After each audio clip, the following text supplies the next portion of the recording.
Qu'est-ce que ça fait d'être le petit-fils d'un génie? C'est Nicolas Pagnol qui est mon invité, évidemment, le petit-fils de Marcel Pagnol, avec des éditions, des livres, des poèmes de jeunesse, des films qui ressortent restaurés 50 ans après.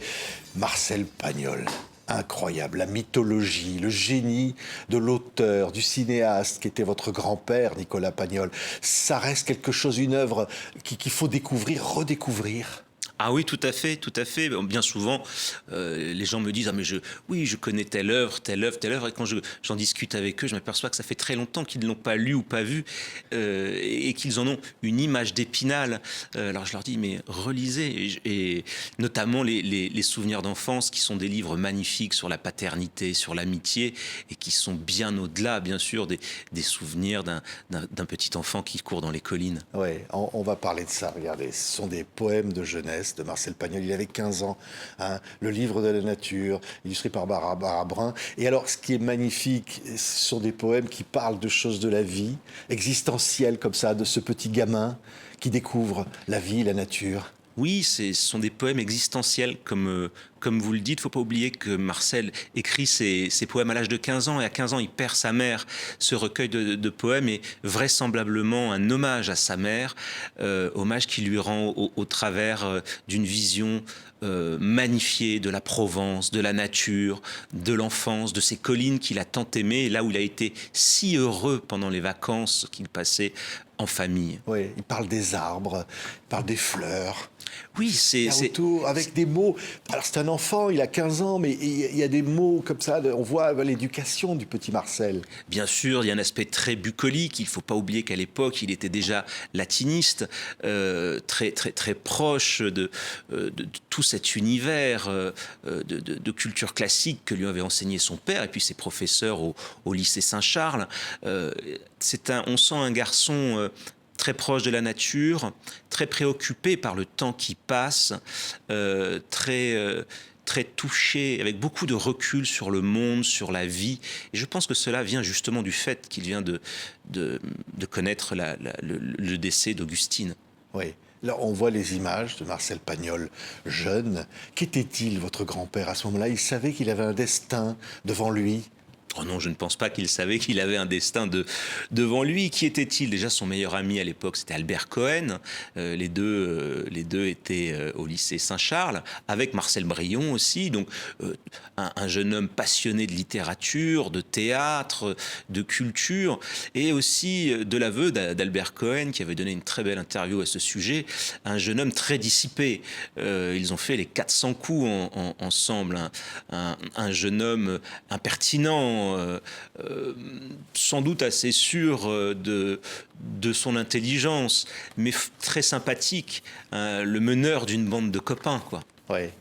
Regardez des images, regardez ça. Ce sont des Blu-ray, DVD, de films restaurés d'une manière somptueuse. Les films, les grands classiques de votre grand-père. Regardez ces images.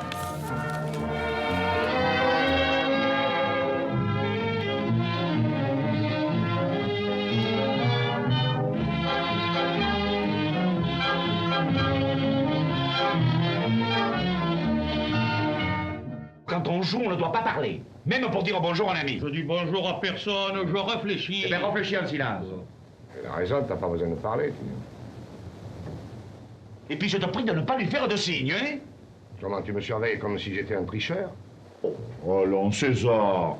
Pas de César, tu me fends le cœur. Tu me fends le cœur. Tiens, les voilà tes cartes, hypocrite, tricheur!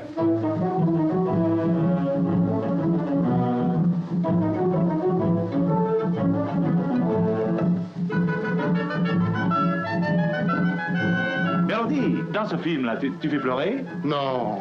Alors tu fais le traître? Non. Tu chantes? Mais non. Mais alors, qu'est-ce que tu fais? Le couillon. Ah.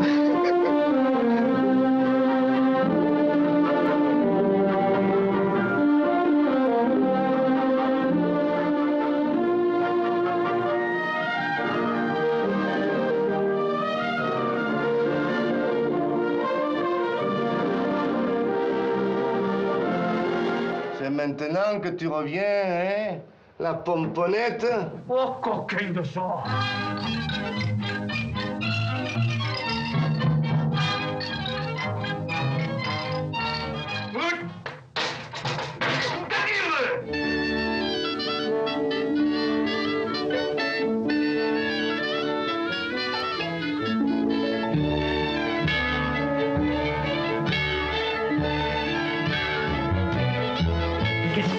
rigoler comme ça.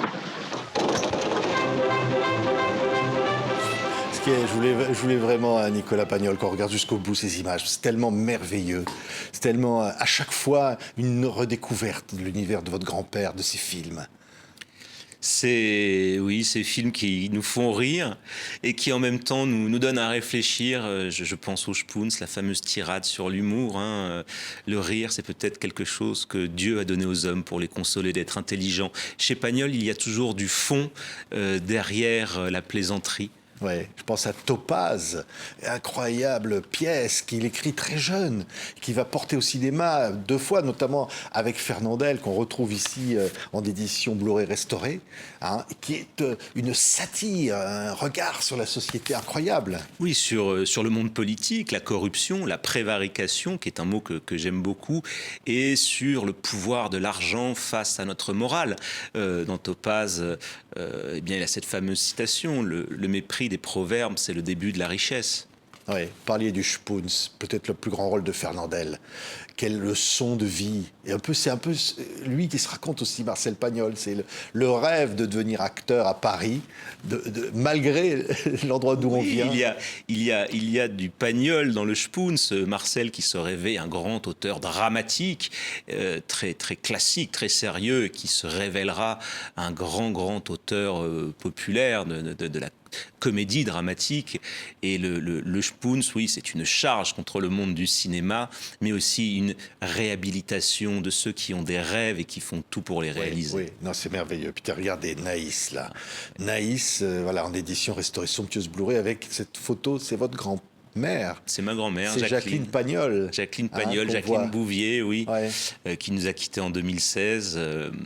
Et à qui je dois tant. Elle est magnifique dans ce film. Vraiment, c'est son plus beau rôle face à Fernandel, un Fernandel gigantesque dans Naïs, notamment lorsqu'il déclame la tirade des petits bossus qui cachent leurs ailes sur leur par-dessus. C'est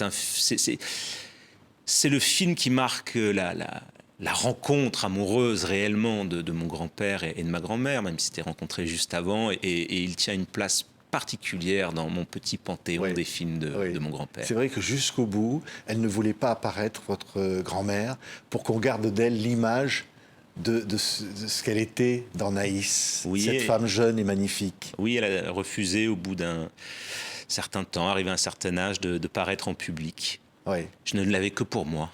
Oui, et voilà, et elle reste comme ça éternellement belle. Regardez ces BD, parce qu'il y a plein de choses sur Marcel Pagnol, chez Grand Angle, La fille du puisatier par exemple, chef-d'œuvre. Chef-d'œuvre. Alors là, en BD, on l'a aussi en version restaurée Blu-ray, mais c'est un chef-d'œuvre. C'est un de mes films préférés de mon grand-père, parce qu'il y a, premièrement, c'est la première fois et la seule fois où Fernandel et Rémus sont dirigés en même temps par mon grand-père. Ils sont flamboyants, magnifiques. C'est un film très fort sur les conditions sociales. Il y a notamment une formidable déclaration de Rémus, qui est un puisatier à Charpin, qui est le bourgeois du village, qui lui dit: maintenant je sais qu'il faut se méfier des gens qui vendent des outils et qui ne s'en servent jamais. Ouais. C'est une réplique qui... Voilà, en quelques mots, Pagnol nous décrit quelque chose de très très puissant. Et pour moi, c'est le film où Marcel atteint le sommet de son art. Ouais. Incroyable. Regardez, là, ça c'est encore en BD. Fanny, évidemment, c'est la trilogie, toujours éditée là, voilà, aux éditions Grand Angle. Magnifique bande dessinée. Et derrière ça, évidemment, on ne peut pas ne pas penser à Oran de Mazis, à la trilogie, évidemment, immortelle, Marius, Fanny, César. Oui, qui donnera...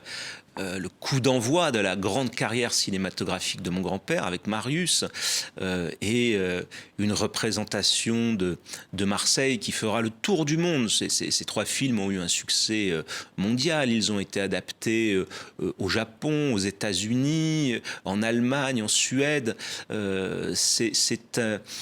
En tout cas, dans ces années-là, c'est un succès formidable qui amènera la Provence au monde entier. Marcel Pagnol, dans son œuvre, a créé crée une mythologie provençale. Dès que l'on pense Provence, on pense César, on pense le boulanger, on pense le puisatier, on pense Manon. Il a créé une vraie mythologie provençale. Oui, oui. Et puis bien au-delà de cela, évidemment, il fait rire. Et derrière, il y a une vision du monde. C'est un fabuliste, c'est un humaniste. Il raconte l'âme humaine. Alors, je pense évidemment à la femme du boulanger, et même à Topaz, vous l'avez dit. Mais la femme du boulanger, par exemple, il y a un regard comme ça sur la relation humaine. Oui, Marcel était un fabuleux peintre de l'âme humaine. Il connaissait nos petits défauts, nos grands travers, mais il nous pardonnait. Et il nous présente toujours des sociétés idéalisées où les hommes ne sont pas forcément gentils. Marcel connaissait nos défauts, il n'avait pas confiance en l'homme, mais il avait confiance en la société, dans les humains faisant société. Son cinéma ou son théâtre nous parle de tout ce qui nous rassemble, pas de tout ce qui nous divise. Pagnol est un grand rassembleur, il pardonne à ses personnages, même s'ils font le mal, car nul n'est parfait, et il le sait. Il a décrypté très très tôt, et on le voit d'ailleurs dans Topaz, qu'il écrit à l'âge de 31 ans, les ressorts de l'âme humaine, les mécaniques des relations humaines. Oui, et ce que je disais, effectivement, vous dites la mythologie provençale, et au-delà, c'est universel. Effectivement, le succès mondial de ces films le montre, qu'au fond, il touche à quelque chose d'universel. Oui, la Provence ou l'accent, la Provence n'est que le décor du théâtre, l'accent n'est là que pour justifier. Mais je prends souvent cet exemple. Lorsqu'un Marseillais lit Marius, il le lit forcément avec l'accent provençal. Un Lillois ne le lit pas avec l'accent provençal, mais l'œuvre n'en perd absolument pas de sa qualité. Marius a donc eu 3 adaptations, Marius Fanny, 3 adaptations au Japon entre 1935 et 1946. Aux États-Unis, 2 adaptations cinématographiques, une adaptation en comédie musicale. Enfin, donc c'est bien qu'il nous parle d'autre chose que de la Provence, même s'il nous parle aussi de la Provence. Il nous parle avant tout de qui nous sommes en tant qu'êtres humains, oui. Marcel. Et c'est pour ça qu'il parle à tout le monde. Regardez, je vous remonte encore ces Blu-ray et DVD, parce que c'est vrai que là, il y a un travail de restauration. Il faut quand même en dire un mot. Moi, j'ai vu ces films sur grand écran cet été. C'est somptueux. On ne les a jamais vus comme ça. L'image et le son, d'ailleurs.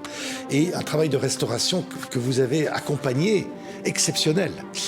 Alors je tiens à remercier Benjamin Halimi du laboratoire Transperfect Media. Je fais un petit peu de publicité, mais Benjamin et ses équipes ont fait un travail remarquable pour la restauration des films de Marcel, qui sont des films de 1930 jusqu'à 1950. Donc et je remercie aussi le CNC, la région Sud, le département 13, parce que tout cela coûte une fortune et heureusement que nous sommes accompagnés dans cet effort de restauration du catalogue. Parce que si on ne restaure pas des films, eh bien ceux-ci disparaissent, parce que la pellicule est un matériau vivant qui se dégrade avec le temps, et il faut agir pour que justement ces films soient disponibles pour les générations futures. Donc on va scanner le négatif original en très haute définition, on va en faire un fichier numérique, on va restaurer numériquement, après on va étalonner. C'est incroyable. Ensuite on va refaire un nouveau négatif. Je veux dire, sur l'écran, on voyait des détails, on voyait même des mouches voler sur la scène de tournage. On voit tout. Ah oui, là, jamais les films de mon grand-père n'ont reçu un traitement aussi précis. Et je pense que l'on retrouve la qualité, et peut-être même encore meilleure que celle qu'ils avaient lors de leur sortie dans les années 30. Mais voir un Pagnol sur un grand écran, en public, dans une salle avec du monde, et entendre la salle rire aux répliques, c'est une expérience absolument formidable, ça je vous le confirme. Regardez, Nicolas, le livre de la nature. Ça, c'est peut-être un des livres les plus touchants au fond, parce qu'il n'a jamais été publié sur votre grand-père. Oui. Parce que c'est là. C'est de là que tout est parti. C'est de là que tout est parti, vous avez raison. Ce sont des manuscrits de poèmes de jeunesse que j'ai retrouvés chez ma grand-mère, avec une très jolie calligraphie d'écoliers de la Troisième République. Un livre qui met en avant la rêverie d'un enfant, son amour pour la Provence, pour la nature, son attachement à la culture classique. Il y est bien souvent question de dieux romains. il y a quelque chose qui relève de l'éternité dans ce petit recueil de poèmes. Et on voit à quel point Marcel Pagnol, dès sa plus jeune enfance, était attiré par la littérature, par la poésie et par le côté bucolique des œuvres de Virgile. Ouais. D'ailleurs, il a traduit par la suite les bucoliques de Virgile. C'est vraiment un livre très très touchant, un hommage à sa mère pour moi. C'est le livre. Alors, je fais bien souvent les choses par égoïsme, et c'est le livre ce livre-là, je l'ai fait pour pouvoir raconter des histoires à ma fille qui a 4 ans aujourd'hui. Et lorsque j'ai rencontré Elsa Lafont, lorsque je lui ai proposé en fait ces poèmes, tout de suite elle m'a dit on va faire un très joli livre pour enfants à l'ancienne. Oui. Et je dois dire que si je l'avais fait moi-même, j'aurais pas fait autrement. Il est beau, regardez. Avec les Effectivement. illustrations de Barbara Brun qui sont voilà. magnifiques. J'aime à rêver sous le doux regard des étoiles qui versent sur les bois leurs jours mystérieux. Marcel Pagnol, à lire à haute voix aux enfants, aux générations qui vont continuer de s'émerveiller devant le génie de votre grand-père. Ouais. Merci beaucoup, Nicolas Pagnol. Allez voir les films de Pagnol restaurés. Ce sont des chefs-d'œuvre immortels et pour toujours. Nous allons y avoir le même plaisir. Merci, Nicolas Pagnol. Merci à vous.